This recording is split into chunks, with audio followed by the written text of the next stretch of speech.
Դե ինչպես տեսակ, դատարանին միջնորդել էր հետաձգել իբրև չի ստացել միջնորդություն եւ ծանոթ չէ։ Մենք 30 րոպե ընդմիջում վերցրեցինք եւ դատարանին ներկայացրեցինք փոստային անդորրագիր, ինչպես նաեւ հայ փոստի պաշտոնական կայքից համապատասխան այդ անդորրագրի նույնականացման համարով տեղեկատվություն, որից երևում է, որ փետրվարի 4-ին նա այդ փաթեթը ունեցել է, ստացել է, այսինքն հանձնվել է իրեն։ Սա նշանակում է, որ դատարանին ոչ ճիշտ տեղեկատվություն է ներկայացվել, եթե կոպիտ այլ բառերով դա չբնութագրեմ։ Ակնհայտ է, որ Արման Սարոյանի գործողություններով խոչընդոտվում է Հայաստանյան Առաքելական Սուրբ Եկեղեցու գործունեությունը, կոնկրետ մեծ դժվարություններ են առաջացել մասացյոտնի թեմում, բանկային համակարգում է դժվարություններ առաջացնում, որովհետև նաև հարկադիր կատարողը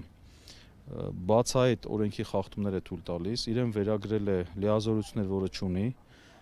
հարկադիր կատարողը իրեն դրել է Ամենայն Հայոց կաթողիկոսի տեղը եւ ինքը լիազորել է Արման Սարոյանին, որպեսզի բանկում նա գործարքներ կատարի։ Նման ապօրինության հետ ես ինքս չեմ բախվել։ Ես ասում եմ, գալու է ժամանակ այս բոլոր պաշտոնատար անձինք, դատավորից սկսած հարկադիր կատարողը վերջացրած, կանգնելու են օրենքի եւ դատարանի առջեւ։ Ես դա վստահեցնում եմ, այդպես է լինելու։ Այսպիսի, ոնց ասեմ, ուզում եմ բառ ընտրեմ, որ վիրավորական գոնե հրապարակային դաշտում չհնչի, այսպիսի բացահայտ անօրինական մոտեցում ես չեմ տեսել։ Պարոն Զոհրաբյան, Արման Սարոյանը շարունակում է ոչ ճիշտ, այսպես ասած, հայտարարություններով հանդես գալ թե Ամենայն Հայոց կաթողիկոսի, թե Հայ Առաքելական Սուրբ Եկեղեցու մասին եւ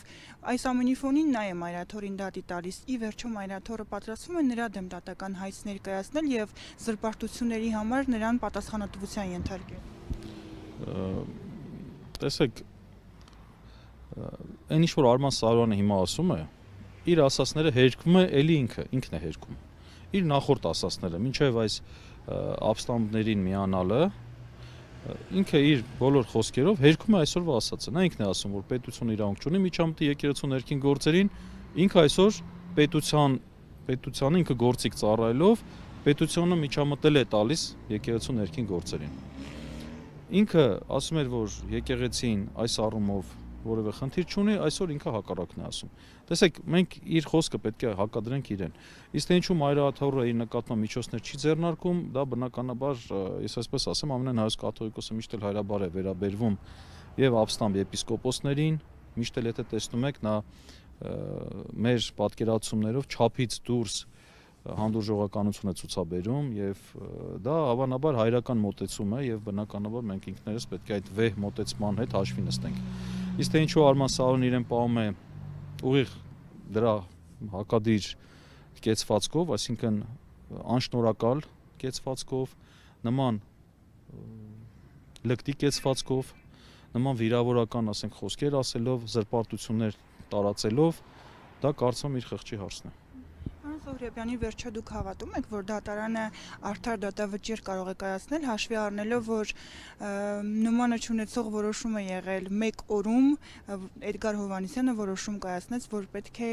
Արման Սարոյանը վերականգնվի մասնացոտնի թեմի առաջնորդի պաշտոնում, սա շատերի համար զարմանքի տեղիք էր առաջացրել։ Ես դատավոր Էդգար Հովհաննիսյանին չեմ հավատում, այսօր էլ ինքը ամեն ինչ արեց, որ հետաձգեց, ի վերջո դատավորն է որոշում կայացնողը, իրեն չեմ հավատում։ Ես տեղյակ եմ, թե ինչպես այս որոշումը կայացվել, ինչպես այս հայցը ընդունվել, ինչպես այս հայցը գրվել, մենք որոշակի տեղեկատվություն ունենք, թող այս խմբակի մեջ ներգրաված պաշտոնատար անձինք մտածեն, որ սա ունենալու հետևանքներ, հաստատ ունենալու հետևանքներ։ Հրապարի հետ խոսել եք, ինչպիսին է այս ամենին իր դիրքորոշումը եւ ի վերջո այս ճնշումներից Մայրաթորը մեր եկեղեցին ինչպես դուրս կգա։ Ես մի բան ասեմ, Հայ Առաքելական Սուրբ Եկեղեցուն միշտ են ճնշել տարբեր ժամանակահատվածներում, բայց որ հայրենի իշխանությունները պետք է այս աստիճանի ճնշեն, իհարկե սա աննախադեպ երևույթներից է, որովհետեւ նաեւ Պապ Թագավորի ժամանակ էլ նման մոտեցումներ կային, ի վերջո պատահական չի, որ նաև Նիկոլ Փաշինյանն իրեն համեմատում էր Պապ Թագավորի հետ, դեռևս 2018 թվականին։ Մի բան, որ կարծում եմ մեր հանրությունը գոնե պետք է իմանա, որ սա ուղղված չէ անձի դեմ, սա Ամենայն Հայոց կաթողիկոսի անձի դեմ չէ, որովհետև հակառակ պարագայում մյուս ինստիտուտը կամ ինստիտուտները չեն թիրախավորվի։ Սա ուղղված է եկեղեցու ինքնակառավարման համակարգի դեմ, իրենց պետք է եկեղեցի, որը լինի ենթարկվող, իրենց այդպիսի եկեղեցի է պետք, որովհետև այսօրվա եկեղեցին բնականաբար այն արժեքներն է պահում եւ փայփայում, որը որ հակադրվում են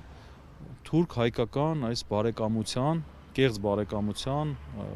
թեզերին։ Եվ այս առումով պատահական չէ նաև, որ իշխանությունը դեռևս 18 թվականից թիրախավորել է եկեղեցին։ Անձի հետ ինչ կապ ուներ օրինակ բանակում եկեղեցական հոգևոր ծառայությունը։ Դրա հետ ինչ կապ ուներ։ Հայ եկեղեցու պատմություն ինչ կապ ուներ։ Այսինքն սրանք բաներ են, որ պետք է մեր ցանկացած հայրենակից այս հարցը իրեն տա։ Իրենք սա անձի դեմ են ներկայացնում, բայց թիրախավորում են։ Լավ, մյուս քահանաները, որոնք թիրախավորված են, եպիսկոպոսները, որոնք այսօր կալանավորված են, եւ Միքայել Սրբազանն էլ դատապարտվել է արդեն։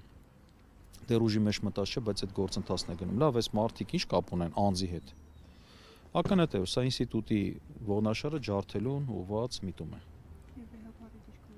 Վեհապար Հայրապետը ամուր է եւ ես վստահ եմ, որ այս տիպի եւ սրանից ավելի վատ բաներ, որը սպասում ենք,